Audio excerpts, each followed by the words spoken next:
मर्जी आप कह रहे हैं कि पिछले 15 वर्षों से यूके में रह रहे हैं। मर्जी कह रहे हैं कि आजकल जहां हम बिजनेस या कोई भी नौकरी करते हैं वहां ऐसा वातावरण हो गया कि राजनीति, एक दूसरे का श्रेय को हरण करना, शक्ति संघर्ष देखने को मिलता है विशेषकर उच्च स्तरों में। भले ही कोई इन सबसे दूर हो, फिर भी कई बार परिस्थितियां ऐसी बन जाती हैं कि व्यक्ति को स्वयं को बचाने के लिए इसमें सम्मिलित होना पड़ता है। कई मायनों में महाराज जी मुझे कभी कभी लगता है कि भगवान श्री कृष्ण उस उपदेश की याद दिलाते हैं जो अर्जुन जी को भगवत गीता में दी थी कि जीवन के प्रत्येक युद्ध में हमें खड़ा होना और लड़ना पड़ता है, भले ही मन ना चाहते। तो इस विषय में महाराज जी आपका विचार क्या नहीं, है? इसमें ध्यान ये देना है कि हमें धर्म में लड़ना है, अधर्म का त्याग करना है। अधर्म में हमको पक्षपात लेकर लड़ना कभी नहीं। देखो, भीष्म जैसे बाल ब्रह्मचारी, द्रोणाचार्य जैसे आचार्य, अश्वत्थामा, कृपाचार्य, ऐसे महापुरुष हैं जो एक एक पूरे विश्व को अकेले जीत सकता है, लेकिन सबको भगवान ने परास्त करवाया अर्जुन जी के द्वारा। अर्जुन जी धर्म पक्ष में है और वो अधर्म के पक्ष में है। तो हमें युद्ध तो करना है, लेकिन हम पक्ष किसका ले रहे हैं ये देख करके। कहीं ऐसा ना हो कि हम अधर्म के पक्ष में खड़े हों।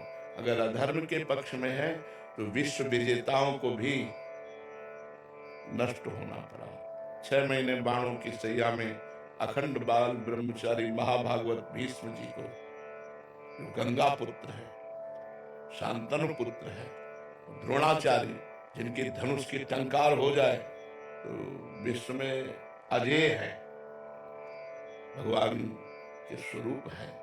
द्रोणाचार्य जी बहुत बड़े महापुरुष है, लेकिन गर्दन कटवा दी ठाकुर जी ने, दृष्टद्युम्न से कह के गर्दन कटवा दी, अश्वत्थामा मरो, ये सूचना दे। जहां उन्होंने धनुष बाण गर्दन कटवा दी। क्यों? अधर्म के पक्ष में खड़े हैं। हमें लगता है कि हम लड़ें, लेकिन यदि वो अधर्म का पक्ष हो तो हमें त्याग करना चाहिए, और धर्म के पक्ष में हमें जीवन भर लड़ना है। अपने से भी लड़ना है, औरों से तो बात जाने दो, अपने से लड़ना है। जो अपना माना हुआ मन है, जो अपना मानी हुई इंद्रियां हैं, ये हमारे बहुत बड़ी शत्रु हो गई है। इन्होंने हमें विषयों में फंसा दिया है, इन्होंने हमसे अधर्म आचरण कराए हैं, इन्होंने हमसे बुरा करवाया है। हमको भारी युद्ध महाभारत यहाँ करना है, अंदर महाभारत करना है। इस मन से, इस इंद्रियों से लड़ जाए और जीत जाए, वो सबसे बड़ा योद्धा।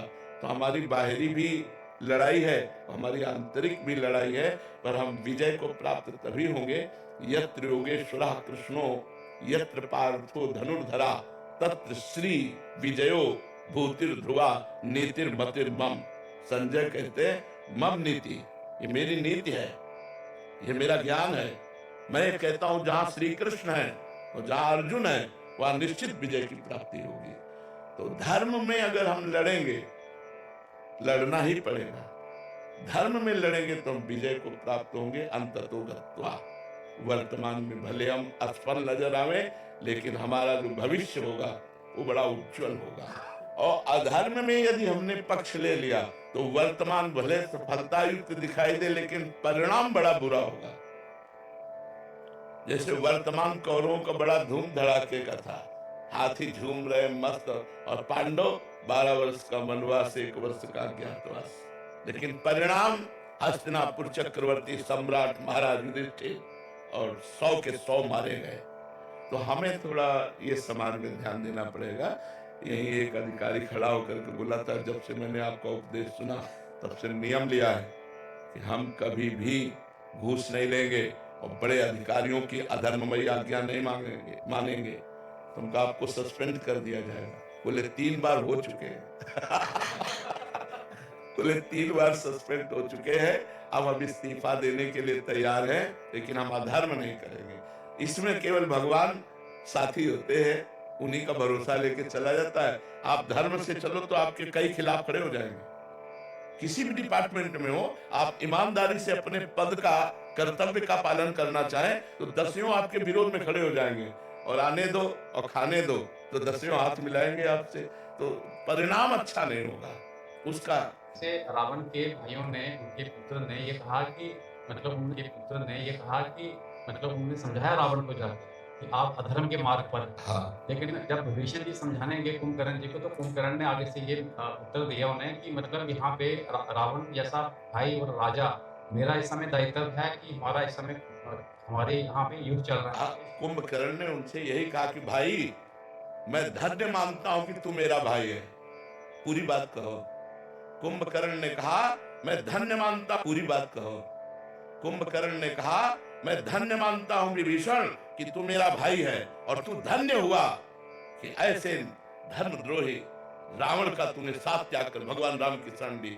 पर भाई इस समय हट जा मेरे सामने से, क्योंकि मैं मदिरा पिए हुए हूं और मैंने रावण का अन्न खाया है और वो मेरा भाई भी है और मैं उसके पक्ष में खड़ा हूं। जाओ नहीं तुम्हारा भी विनाश कर दूंगा। इस समय जाओ मेरे सामने से, क्योंकि मैं मदिरा पान किए हूं और रावण के पक्ष में हूं। पहले उसने धन्यवाद दिया है, आप पढ़कर देख लीजिए। पर जो वो ज्ञान है, लेकिन वो ज्ञान किस काम का? अगर मुड़ के खड़ा हो जाता वो और कहता रावण कभी तेरा साथ नहीं दूंगा, राम का साथ दूंगा, अगर तू जानकी को वापस नहीं करता तो मैं तेरे से युद्ध करूंगा, वो डर जाता।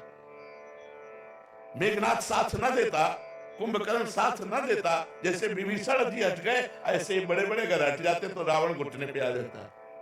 लेकिन इन बड़े बड़े ने साथ दिया तो बड़े बड़ों को मिट्टी में मिला दिया भगवान ने।